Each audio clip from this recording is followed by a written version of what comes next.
All right, so one of the things we're going to be doing today is we are looking at some wall art that I put up there. I got a muscle grill and I've got two wide track fenders, front fenders up there. And what I'm thinking about doing is bringing those down because the muscle grill is the preferred grill. And I found one locally that was inexpensive, so I'm going to clean that up, do a refurb on it. Now I'm not going to return it to like OEM specs. I'm just going to clean it up so that it looks decent, and I'm going to show you how to do that. And we're going to get that ready for the Cherokee. And then also, I don't like looking at the nastiness of the paint that's on there right now, so I'm thinking about doing some faux tina. I'm not going to patch any holes. We're just going to do faux tina on it now. That'll stop the rust. And then in the future, if I want to, I can go ahead and clean this up, patch it. All right, so I'm ready to start on the refurbish of the muscle grill. So I'm going to pull that down and take the center section out, fix some problems, and I'm going to work on that first, and then that will be the first video. And then the next video I'm going to scuff those front fenders and do a faux tina paint job on them just so that they're more presentable. But let's focus on the grill, the muscle grill, make it muscular and get it on the Cherokee. Now we got the unit down. I did a quick inspection and highlighted some things in red where there's dents and dings. I'm not going to try to make it perfect, but I can get the majority of that out. One of the things that's key to working on thin aluminum like this is you don't want to use a sharp metal instrument to tap this stuff out. You want to use a plastic or wooden dowel to do that. And obviously when you've got a sharp edge that you're working with, you're going to want something that also has an edge to it that can mimic that. So we'll work on that. We're going to pull this insert, these light inserts out. Previously that somebody had mounted some cheap LEDs on both sides here. So we're going to have to epoxy those closed. And also if there's any of these screw mounts are busted out, like where that bevel is, we can fill that in with epoxy too, and then use a reamer to bevel it out. So we'll work on that. I'm going to pull the insert out. I do not have the ability to replace this foil that's embedded in the plastic. So what we're going to do is we're going to clean it up, and then we are going to tape it off and paint the highlights black like it originally was. So let me get started on that. No reason to take and bore you with the detail. I'll show you the steps as I go. All right, so we finally ran a green buffing pad over the grill shell, and there's a lot of white corrosion on there that had to come off, and we were actually able to knock some of the scratches down, etc., etc. So this green pad gets us close to where we can start hand sanding it, and but before we hand sand it, we'll knock these dents out, and after we knock the dents out, then we'll hand sand it, clean it up, get this area cleaned here. I'm not going to polish it because it's not going to be seen. But one of the things that I was looking at that I thought would be really cool is, you know, you got the black accents here and the black Jeep accent, and the accents actually are also in the plastic insert. And I was thinking about going with the Loudon green, the green Jeep color, which would match the Jeep that I'm putting it on. But then I realized that that would kind of limit my market, because anybody else that might be interested in this would not necessarily want something that's not stock or not standard, and they would want the black accents because that's how they all came. But looking at this, the headlight surrounds, I had those 2 holes, and I used some JB Weld. JB Weld's is a good product. And if you look, this has got a hairline crack all the way through it. And so I actually extended it into the back here. And I'll just lightly, with the green buffing pad, knock some of this down, just kind of so it blends in. This is not going to be seen, so I'm not going to detail it. But I'll definitely detail the other side. And it's probably going to have to take some filler there to make sure that it's all blended in together. These mounting screw holes are in good shape. I didn't have to add anything to those.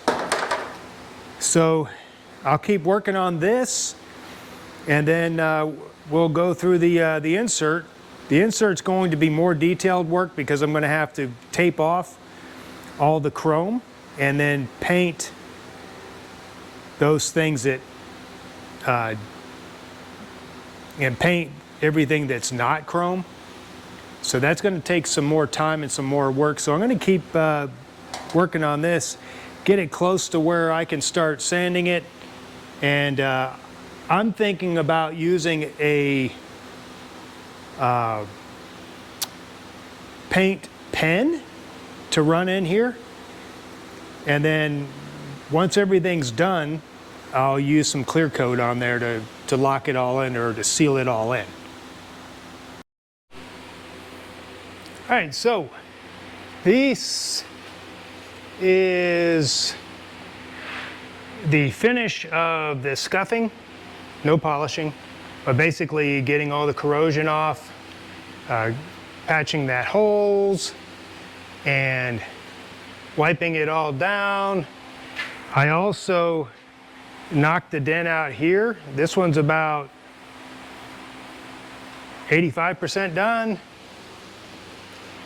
This one here is 90% done. There's a little bit of a low spot there. But let me show you what I used. I used a piece of flat board. Like I said, you need to use soft materials. And then I cut this board and tapered it so that it would fit into those positions from behind. And that way it doesn't remove a crease. It stays within the dimensions of that piece that I'm working on. And if I had to, I would actually trim it down more or round it if I thought I needed to. But basically, use the flat piece of wood and then this on the inside to tap it flat. And like I said, it's pretty close to being done. So a little bit more work there, and you won't even be able to notice and look unless you look real strong at it. And there was a lot of overspray from when they painted the mud truck that this came off of, and a lacquer thinner wouldn't take it off, so I had to use the green buffing pad to get that paint off. And basically, I'm going to tape this whole front edge off after I polish it. I'm going to tape it off, paint everything on the backside black and on the edges here, and then pull the tape off and use a paint pencil to do the outlines, because there's no return on investment for trying to tape all that off and leaving that little crease there. So I'm going to go ahead and use a paint pencil on that, and then to seal it up, I'm going to use some clear coat. So that's where I'm at right now, and this is going pretty quick. I'm happy with it. There's some more detail work, and like I said, there's going to be a lot of wet sanding to try to get this polished, and I've got some buffing wheels and some aluminum polish. See how I can get it stripped out and looking good. And then once I do, like I said, I'll clear coat it and be done with it. We have made some progress on the grill. Let me show you what we did. First, I've got the headlight surrounds redone. I filled in that hole that they had put in there to mount the little LED spots. So I did that on both of these. It's not perfect by far, for sure, because I mean, like I said, the aluminum foil that's embossed into the plastic is peeling, and there's some places where it's really run thin. And unless I wanted to use spot putty to take and clean all that up and try to make it into a mirror finish, I have to accept that. So basically, like right there on the edge, you can see where basically the aluminum foil is corroded away. And this is not like a full restoration. This is a refurbish. So I'm looking at silver, and what I did is I put plastic primer down first, then I did silver duplicolor paint. I didn't want to go with chrome because chrome just doesn't look right, and it wears really badly. So I put silver paint and then duplicolor clear coat. And this is what I used. And the clear coat is over here. And duplicolor clear coat. So that's what I used for the headlight surrounds. And then on the insert, I did get this all cleaned up. And the purpose of this is the aluminum foil that's embossed in the front that makes the chrome look. I taped that off, and I sprayed everything else black. Inside the flutes there, all the way around. And I'm going to go ahead and peel this tape off. And like we said before, I'm going to take and chase the inner lines with a paint marker, a black paint marker, and then I'm going to shoot that with some duplicolor clear coat. All right, so let me pull that tape off and we'll take a quick look at it. This is after pulling all the tape off. Looks pretty good. And it's fairly consistent. I think the taping did a good job. And like I said, I'm going to take a paint pencil and fill this in and fill any places that I might have missed with the paint. And I'll get busy on that. And I'll let you see when it's when the final product is done. So this is where we're at with the first touch up with the pencil, and actually it looks really good. So there are some areas where I can go over it again and make sure that I didn't miss anything. Plus, you know, the paint pencil smears a little bit, so at least 2 coats will knock this thing out. One of the things that I had to do with my paint pencil, and this is a medium point, so I had to take and trim that point down in order to get into these grooves. If you get a smaller point pen, you may not have to do that. But where there's a will, there's a way. So I used a razor blade and trimmed this point down to like a knife blade, and then I was able to get in there and also on the sides of that groove on each one. So I'm going to let this dry, do it one more time, and then we'll set it up for clear coat. Regarding the Elder grill, there is And Jeep did it with the aluminum bumpers also. They anodized the aluminum to prevent or slow down corrosion, and you can actually see it. It looks like a coating of some sort on here. I've tried to buff this stuff off in the past on bumpers. It does not come off because it's an electrical mechanical bond.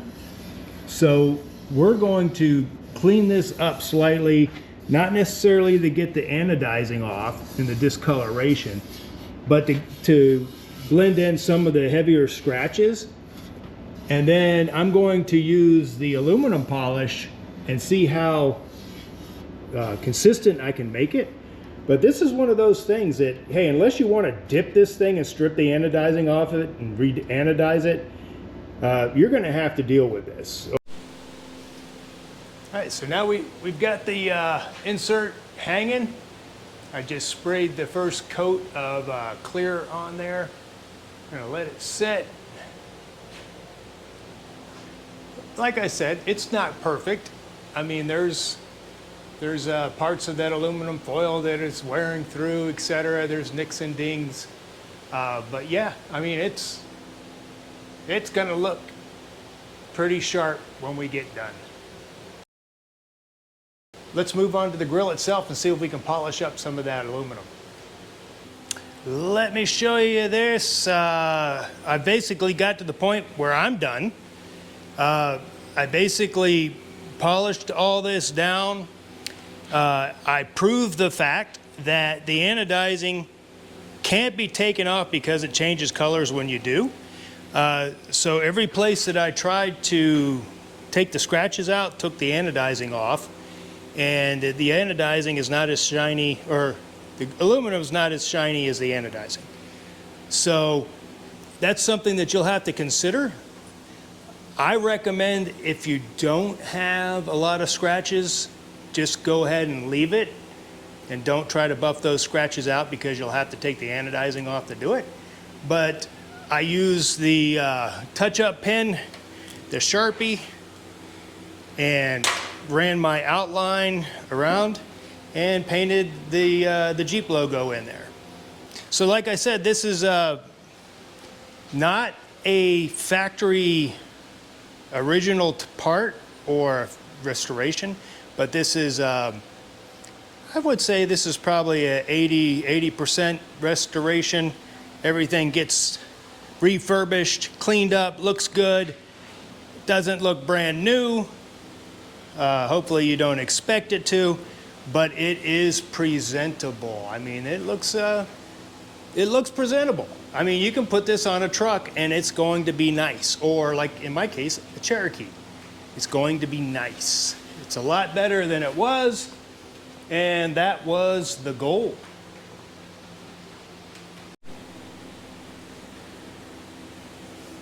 Let me show you the final product, at least as far as I'm going to go with it. But take notice of this. You know, you get these little plastic anchors that hold these grills in and some other things. And Harbor Freight has these. They've got a bucket load of these that you can get. You can usually find something that fits in here that's going to fit your application. So that's what I used. I ended up using 8 of these, and they pop right in, and then you can push the pin out from the other side when you need to remove it. But let's take a quick look at what we got here. And like I said, the inserts are in there holding it all together. It's shiny and it's clean, and if nothing else, the buffing of the aluminum took the scale and the corrosion off, so it does look better. And then you definitely want to wipe it down with some alcohol and some solvent, and then clear coat it. But that's where we're at. I'm going to go ahead and hang this on the wall, and we'll do the fenders next. Rocky out!